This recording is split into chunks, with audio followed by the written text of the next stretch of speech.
Welcome to today's video, Joshua 24 verse 15 explained. And if it seem evil unto you to serve the Lord, choose you this day whom ye will serve, whether the gods which your fathers served that were on the other side of the flood, or the gods of the Amorites, in whose land ye dwell. But as for me and my house, we will serve the Lord. Joshua 24 verse 15 is one of the most well-known verses in the Old Testament, spoken by Joshua, a key leader of Israel. This verse comes from a pivotal moment in Israel's history. Joshua, now an old man, is delivering his final speech to the people of Israel after leading them through the conquest of the Promised Land.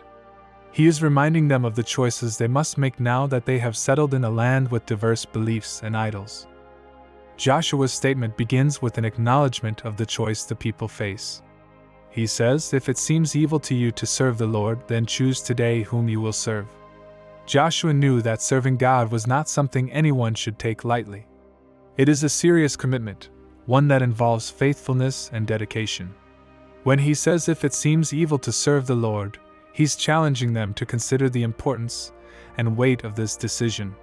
Serving the Lord requires them to reject other gods and live according to God's commands.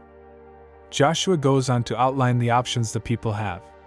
They could choose to follow the gods their ancestors worshipped on the other side of the flood, meaning before the time of Abraham, or they could choose the gods of the Amorites, the gods of the land in which they now live. These gods represent the alternative choices available to Israel and their surroundings. The gods of their ancestors and the gods of the Amorites represent paths of idolatry and living apart from God. But then, Joshua boldly declares his own choice.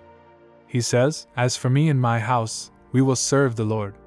Joshua isn't just making a personal commitment, he is also speaking on behalf of his family.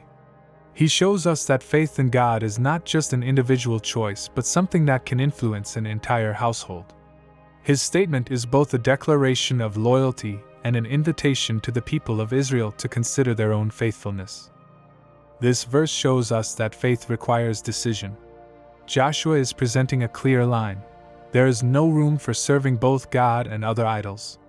In the culture of the Old Testament, the surrounding nations often had many gods, and people would serve multiple deities.